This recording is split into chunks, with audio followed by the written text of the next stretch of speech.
you showing up. For all the people that are in the queue. If you have any questions, there's a little, I think at the bottom or to the right, there's a little place where you can ask questions and I can read them as we go. Feel free to use that if you'd like. Other than that, I have about a 20 to 30 minute presentation and I'm going to present to you about the 6 things that the Arizona region feels like parents should know. And we are going to get going right now. First thing, there we go. Who am I? Again, my name is Eric Hodson. I'm currently the coach developer and director of outreach for the Arizona region. It's been my position since 2004. I also belong with the USA Volleyball National Coaching Faculty. So I work with coaches all over the country and actually in other countries. I'm an FIVB level 2 certified coach. I was a cap cadre when they had the coaching education program here in the United States. That program ended after COVID. I also work with a company called Gold Medal Squared and do summer camps with them and coaching clinics with them since 2004. I've been lucky enough to be a U.S. sports envoy and go to other countries and teach the sport and work with coaches. I've done international clinics. I just got back from Croatia about a month ago, and I've been to the Netherlands, Mexico, Canada, Greece, Morocco, Bulgaria. And so I'm very lucky in the sense that I've been able to use volleyball to get to see things around the world. And I ran a club for almost 17 years, Club Zia in the West Valley. I was one of the club directors and a coaching education director. I ran teams, boys, girls, every age you could imagine, went to qualifiers, did all the things that parents do. And so I've been working with parents quite a bit in our region, and we are going to continue to do so. So why should you take the time? First and foremost, we feel like if you're an informed parent, you're a better parent.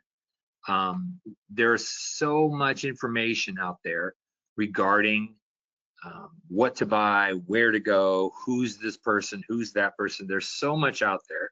And the more a parent knows, the less they can be coerced into buying extra things, extra lessons, all kinds of things. There's a lot of really wonderful sports programs out there, and there are just as many disingenuous sports programs that are just looking to make a buck.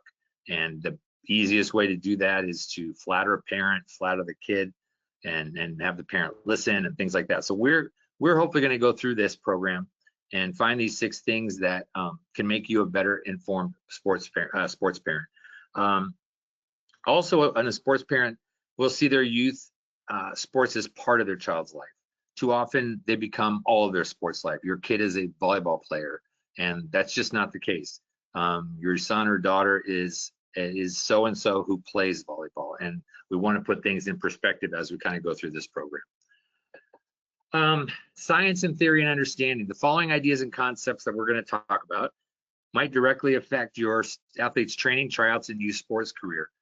We have tryouts literally in 2 days, and there could be some of this that may directly affect your son or daughter. Actually, I guess it would be your daughter in tryouts coming up in the next couple of days. The first one we want to talk about is a very it's something that's so true, but we don't talk about it very often. And the fact is that learning is just nonlinear. Linear learning assumes that skills are acquired in a predictable step-by-step sequence. There are some things that are taught in a linear fashion. Sports is one of those things that a lot of coaches will teach in a step-by-step fashion, learn the techniques, progress from one thing to the next, and this will make you a better player. Non-linear learning, which more and more we're finding out is how people learn. See skill development as complex, dynamic, and influenced by interaction between the athlete and what they're doing and where they're doing it. There's a lot of adaptation, there's a lot of variability, and a lot of the athlete exploring what needs to be explored. The characteristics, for example, of a linear program would be just repetition based. Maybe we, as a volleyball player, for example, a volleyball player practices passing in a drill with coaches tossing, then progresses to adding a coach with a half-speed attack, and then maybe later gets to play in a game. All right. Much of the linear learning is coach-led. A coach will say, this is the form you have to have, and everybody's different. there's taller, shorter, skinnier, heavier, long arms, short arms, high hips, low hips, whatever it might be. Everybody is different. And to think that every single contact by every single player has to be exactly the same is just kind of a nonsensical idea. It just doesn't work that way. A non-linear approach would be, for example, instead of an isolated passing, a volleyball player learns passing through maybe a small-sided game, which we will be talking about a little bit later on. Maybe they're playing 1-on-1 or 2-on-2 or 3-on-3 over the net, and they may make a lot of mistakes, but that's how they figure things out. They learn in that way. And they're learning decision making and using pressure, and they've got opponents, and all the things that you're going to have in a volleyball match are things that we want to use in a non-linear approach to coaching. A lot of the focus is athlete led. We want the athlete to learn as they go. We want the athlete to figure things out. And it's very easy to talk to an athlete at a great, for a lot during a practice, and hey, you need to do this, hey, you need to do this, hey, you need to do this. And if you haven't noticed much, a lot of this generation isn't crazy about talking. They don't stay focused very long. And if you're going to talk for 20 or 30 minutes, you're going to waste 27 of those 30 minutes. So we need to have them engaged and playing. And that's kind of the idea of the nonlinear approach. And this is a nice little graphic just showing at the top what we think linear learning is. And it's just to set a goal and you just keep working and working and achieve it. But the bottom of this is really more along the lines of how, not just volleyball, but how all kids learn, right? We have a goal, and there's doubting and there's learning, and you have good days and bad days, and you're getting it, suddenly you're struggling, and then finally, towards the end you get to achieve it. But it's very, very, very rarely a straight line.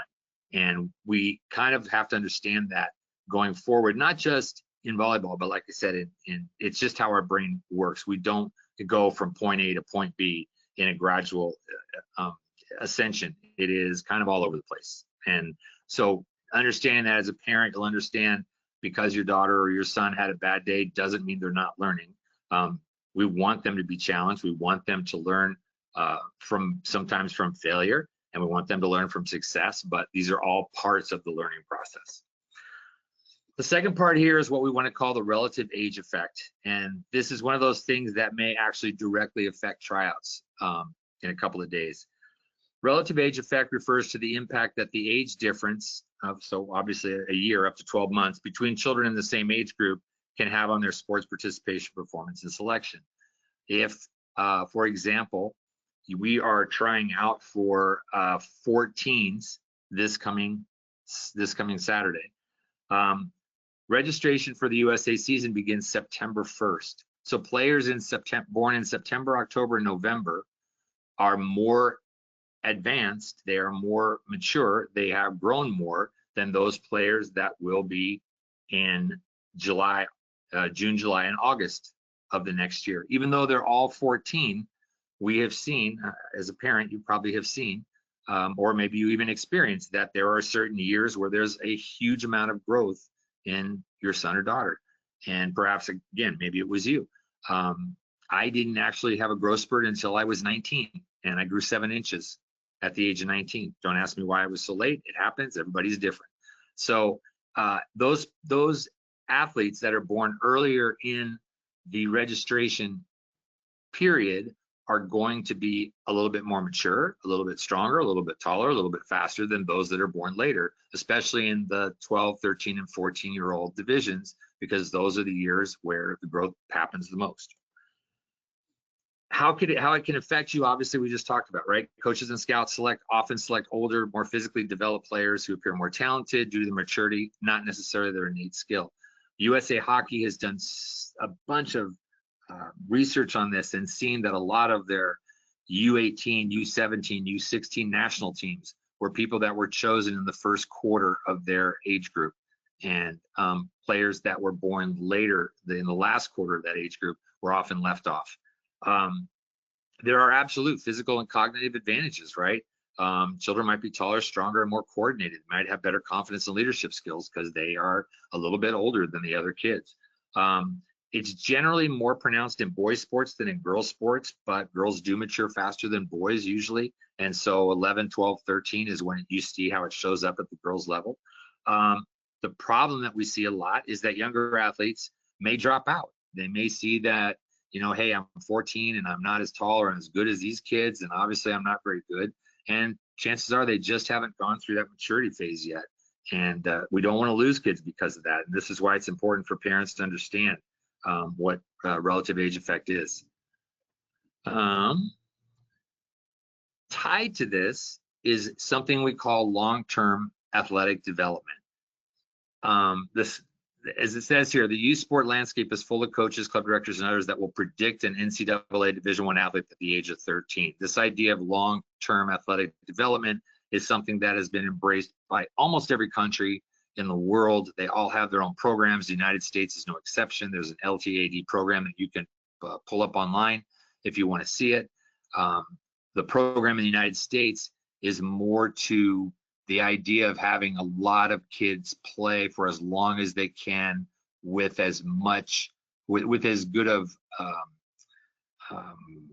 resources that they have, whether it's gyms or lots of volleyballs or whatever it may be. But it's incredibly difficult and almost impossible to predict that an 11 or 12 or 13-year-old is going to aspire to be a professional athlete. We see this a ton in England and in Europe in soccer. We have a lot of clubs there that will literally sign a 9, 10, 11, 12-year-old and will actually pay for them to come and train at the club. And by the time that kid's 17, 18, they haven't panned out. They aren't the player that the club thought they would be. And there's so much that goes on between the ages of 12 and 18, 13 and 18, just maturity and things happen in life, and boys and girls, and you know, so all kinds of stuff happens. And for a coach to tell you and predict, hey, your daughter's going to play D1, please be wary of that, because that is a coach that's trying to get you to sign, but has no concept or no idea. Now, if your daughter is 6'4" in 8th grade, she has a huge leg up. But I've actually seen players who were 6'1", 6'2" in 8th grade or freshman year and got burned out. Were told their whole life how great they're going to be and they're going to play in college, and by senior year they were flamed out. They didn't want anything to do with the sport anymore. So the myth of long-term athletic development is just that. It's a myth. And yes, there are sometimes it succeeds. Yes, there are the LeBron James of the world, but for every LeBron James, there is 10,000 athletes that didn't make it that coaches thought would. So please be wary of coaches and programs that predict those kind of things to you. The contrast, for example, in long-term effects with LTAD, younger athletes might be overlooked despite having long-term potential. Yeah, there might be a really, really good player at 12 or 13 that just, is shorter, hasn't gone through their growth spurt yet. The relative age effect has not been kind to them, and they get overlooked, and they just say, oh, I can't play this anymore. I'm not very good. They haven't taken me for the team, right? And so early maturing adults may plateau also. And while late bloomers, if given a chance, might surpass them later. There's been a lot of research done in hockey where players that were passed over at the early ages stuck with it, learned, even though they were on lower teams, worked hard. And as the older kids who were the shining stars when they were younger, as those kids got older, they got burned out. They played so much, they were told how wonderful they were, and those younger players would actually come up as they matured later and would take their spots and would get on the teams that the other group was predicted to be on. So again, if given a chance, those younger kids, those relative age affected kids might actually pass them later. Some solutions for not only relative age effect, but long-term athletic development. One is awareness. You guys need to know. You guys need to know that your son or daughter was maybe born in the fourth quad of the year that they're playing in, and look around and see, hey, is this being affected? Is your son or daughter being affected by this? If it is, you may want to change clubs. You may want to go. You may be fine with a good coach who will train them. I kind of always tell parents that a good coach can make up for a bad club, but a bad coach can never make up for a good club. The coach is everything. So, look around and again, you might look and think, wow, my daughter or my son is terrible. It could just be that they're not physically mature as the other kids are, and it's got nothing to do with you or anything else. It's just it's biology. It's just modern biology. Another possible solution is the thing we call biobanding. We don't see this a lot in America, but we're seeing it more and more in Europe and some other states. And what it basically does is, instead of grouping athletes by age, we group them by size, and we group them by ability. And so maybe there would be a team of 14-year-olds playing 14-year-old volleyball. That's 12 and 13 and 14. But the 12-year-old is matured faster, the 13-year-old's matured faster, maybe the 14-year-old hasn't matured as much, but they're all in similar biological levels. And another thing we recommend is focusing on the potential improvement over time rather than just immediate. One of the worst parts about tryouts for volleyball is that, here in Arizona, it's one day. In some other places, you have a week to decide, but if you're a coach and you're looking and a coach is not maybe as experienced and can't really see what's inside of a shorter player, a slower player, a younger player, there's a chance that that player could get passed up and could cost them a career in volleyball.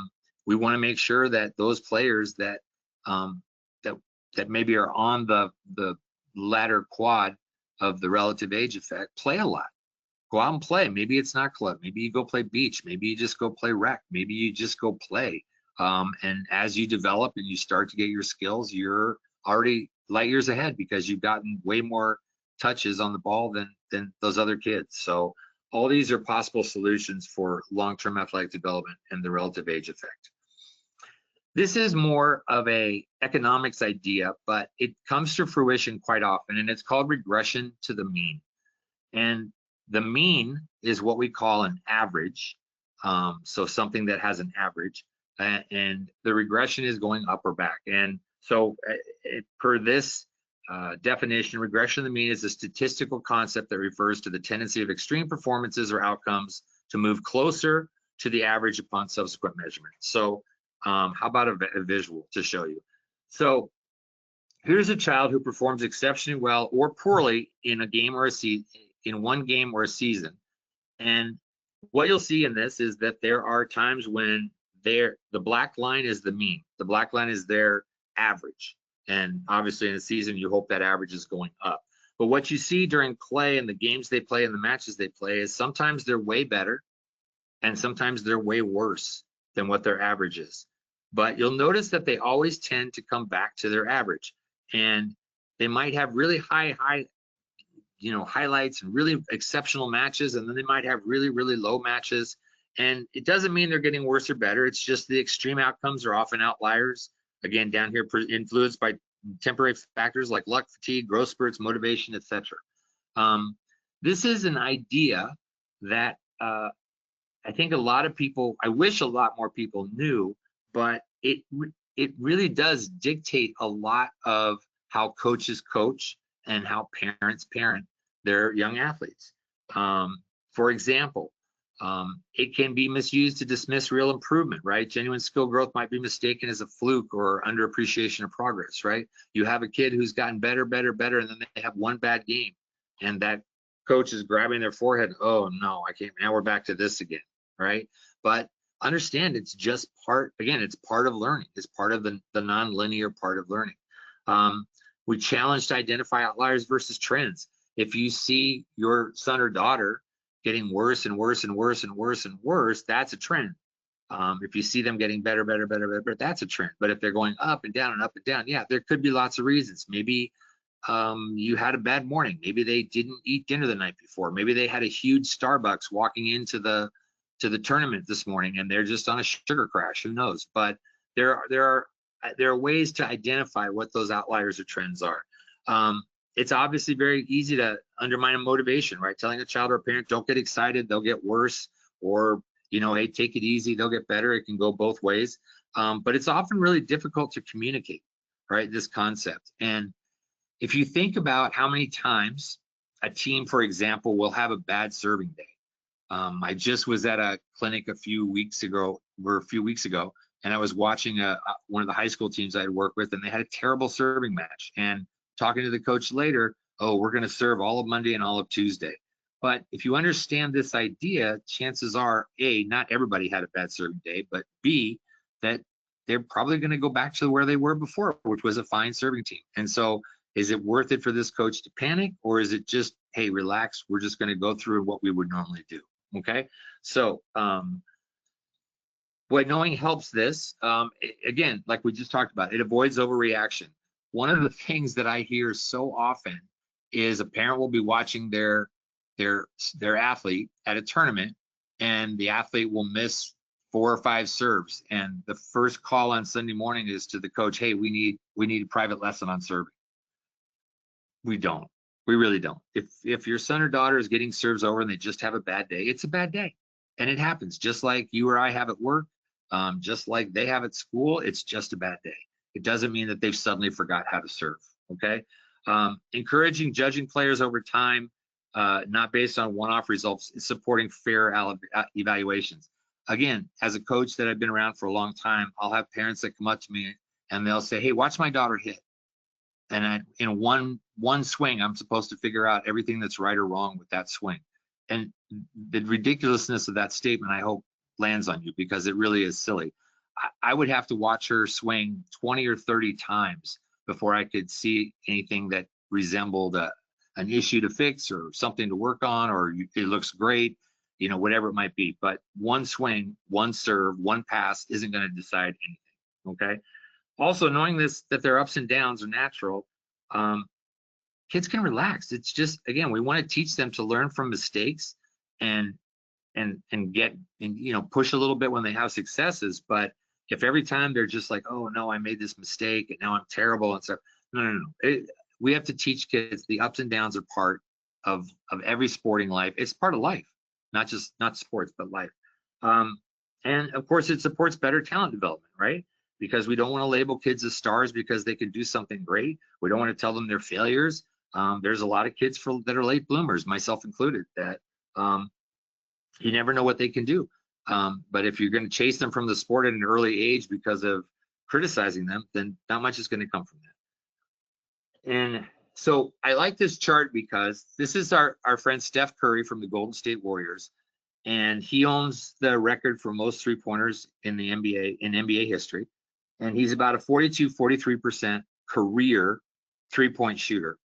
And this is rolling 10-game averages of his three-point percentage throughout his entire career. So every one of these like bold lines is a 10-game situation. And if you look, right, 40%, a little bit above that is where he normally shoots, right? Right away, if you look, when he started in the league, he was down at 30%. Everyone thought, oh no, this is terrible. And then he shot up to almost 60%.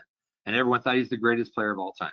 And as you can see, and again, this isn't me and this isn't volleyball, this is another sport, but this is the idea that we're talking about. He has highs and he has lows, but he tends to always go back to the mean, which is around 42 or 43% of his shot making skills for three-point land. So it's not just youth sports. This is used everywhere. And I'll give you another example. This is Usain Bolt, probably the greatest sprinter of our era. And here he is in some of the most major races he's had in, from 2008 to 2017. So this 9-year run. And again, you look, and these are his fastest times in those 100-meter races. Are they all going straight up? No, they're going up and down and up and down. And here's one that's really, really slow. And here's one that's really, really fast. And then we're slow again and fast again. So again, this is for every sport, right? We're going to regress to the mean. We're going to come back to what our average is. And we just want to make sure that that average is kind of on an uphill climb throughout the season. Sport specialization is something that we hear a lot of people talk about, especially parents, right? Sport specialization means when an athlete focuses on training and competing in one sport year-round, often to the exclusion of other sports or recreational activities. This approach is common in youth athletics when athletes or parents believe that specializing early will increase chances of success, scholarships, and professional opportunities. So there are pros and cons to this. In a minute, you're going to hear my side. But the pros are obviously pretty simple, right? There's faster improvement in a specific sport, more specific conditioning, more focus, more discipline, more elite competition. There are millions of youth athletes that are focusing not just on volleyball, but maybe it's baseball, maybe it's gymnastics, maybe it's swimming, maybe it's lacrosse, who knows? It can be a lot of things, okay? And the idea is very, very simple. Yeah, if you do this a lot, you're going to get better at it faster than everyone else. The cons can be a narrow skill set, trumping an overall athleticism, high overuse injury risk, potential for early plateau and dropping out of the sport, what we call burnout, and a loss of enjoyment. And as we're going to see, I see this side way more than I do the other side. I have been around the sport for almost 40 years, 30 something years. And when I coached, I saw athletes that their parents would get them up at 5:30 every morning to jog and run and work out at the age of 13 because they wanted them to be the next outside hitter for UCLA. And by the age of 15 and a half, that player was burned out and done. Had a great career in front of them, but mom and dad just pushed and pushed and pushed, and she played nothing else, did nothing else but work out volleyball, work out volleyball, work out volleyball. And in the end, it cost them, right? According to the Aspen Institute, which is I guess kind of a think tank for youth sports across the country and in the world, children often quit organized sports by the age of 11. All right? Quit organized sports by the age of 11. That's staggering.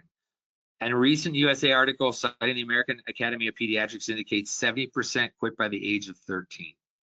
Now, some of that is kids that play a sport, get into high school and get cut, will often walk away from that sport. But more importantly, as it says here, the primary reason that sports are no longer fun, that was the biggest reason, due to being too adult driven by either the coach or their parents, performance focused, and profit centered, leading to burnout, excessive pressure, and injuries. We see this so much. In our region, for example, the smallest age divisions are 17s and 18s because players who started playing at 8, 9, and 10 years old, by the time they get to be 16, 17, they've had enough. And maybe they have some ideas, some skills, and they want to play on. I was fortunate enough to coach a player in North Dakota at a camp a few years ago. She was the player of the year as a sophomore for the state of North Dakota. And she had terrible club coach, yelled, screamed at her, put tons of pressure on her. Her high school coach the very next fall was the same way, blamed her for every loss, blamed her for every time something went wrong. She's the leader, she's the best player. By the end of her junior year, she had decided she didn't want to play anymore. She was the player of the year, and she decided that she didn't want to play anymore. And stories like this are way more popular than you would think. There's a lot more kids like that than you would believe. This is some startling numbers to go along with the idea of sports specialization. Overuse injuries account for 54% of all youth sports injuries. If you're only playing volleyball, your shoulder is going to be taking a brunt of activity from the time, I don't know, let's say 9 or 10 years old until they're 15, 16, 17.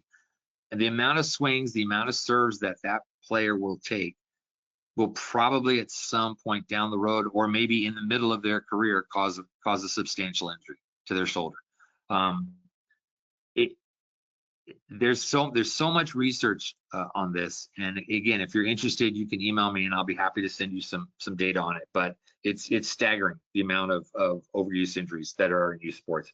Over the last 25 years, serious elbow and shoulder injuries in youth softball and baseball has increased by 500%. Youth sports injuries account for 1 out of every 5 ER visits. 1 out of every 5. Again, another staggering. Most Olympians were multiple sport athletes up until the age of 18, and 88% of the multiple sports athletes believed it was an important factor in their journey. 88%, almost 9 out of 10, played other sports. NBA players who had participated in multiple sports during high school demonstrated an ability to withstand higher workloads while having fewer games missed due to injury when compared with players who had only played basketball. Again, this goes right to the overuse injury idea. And finally, athletes who delayed sports specialization had greater statistical and award success in their professional careers than those who focused on early single sport specialization. So if you haven't figured it out yet, I am on the side of sports specialization not being the best idea.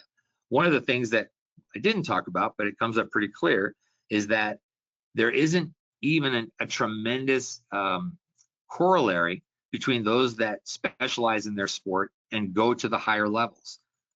Because of injuries, because of burnout, a lot of times those athletes don't get to the idea of making a D1 scholarship or playing at an international level. A lot of times they're stunted by the fact that they did only play one sport. A lot of parents think that the only way to play volleyball is 6 versus 6. My favorite story with this is one of our Olympic assistant coaches on the women's side has a daughter who played in a rec league, and she's 9 years old, and they were playing 6-on-6.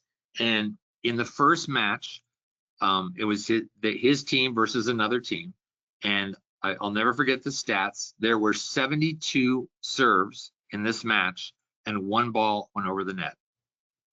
72 serves and 1 ball went over the net. So there was somebody who could get up and serve the ball, put it on the other side, get an ace because no one over there is passing. And yet the parents were cheering and screaming and having a great time. Tell me what those 12 players learned, right? They learned nothing. There's nothing about the game other than standing there or getting hit with the volleyball, other than the serve. And in this league, you only got to serve, I believe, 3, and then you had to rotate. So it didn't even really teach the serving part very well. There are so many leagues like that, and so many times that we see 6-on-6 and kids are just stuck out there and put 2 rows of 3, and it's like, okay, go play. And we're here to tell you, not just me, but USA Volleyball and International Volleyball and Canadian Volleyball, and we're all here to tell you that we would rather see our young players use small-sided games. And a small-sided game is basically a game where we play with less people on a smaller area. Again, if the goal for your athlete, and we're talking about young athletes now, but even still, we can do this with older athletes as well. If you want to improve faster, become a complete player, and build confidence and love the game, 2 versus 2, 3 versus 3, 4 versus 4 is more than just beneficial. It's essential to getting better. A popular example: how many of you play pickleball? Right? Why do you play pickleball? Because it's fast, because it's fun, because it doesn't take a lot to actually learn how to play, but mainly it's on a smaller scale, and there's 2 players, and so you're going to get a lot of touches, right? And so if you were playing pickleball on a giant court with 6-on-6, I don't think that it would have the popularity that it does. The sport grew almost 50% in the last couple of years. So smaller court, more contacts, easy to learn and play, absolutely, right? Absolutely is a popular example.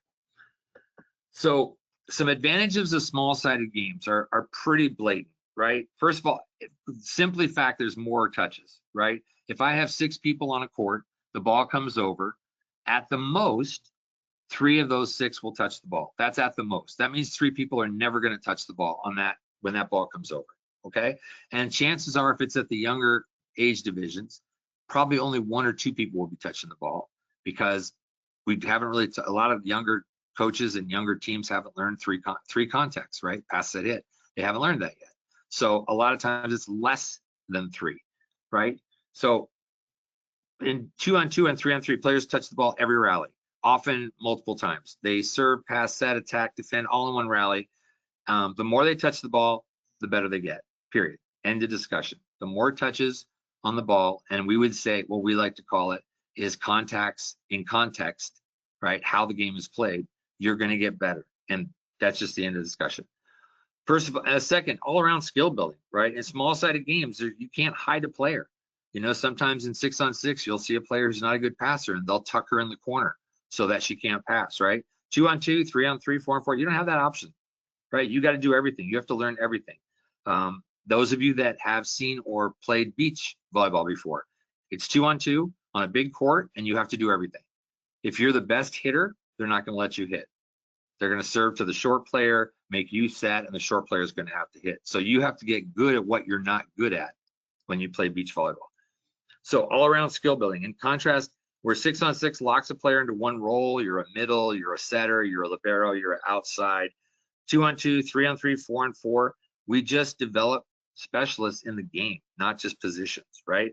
We have to think, adapt, make decisions rather than just follow rotation, right? You have to do a lot of everything. And this is optimal learning for volleyball players.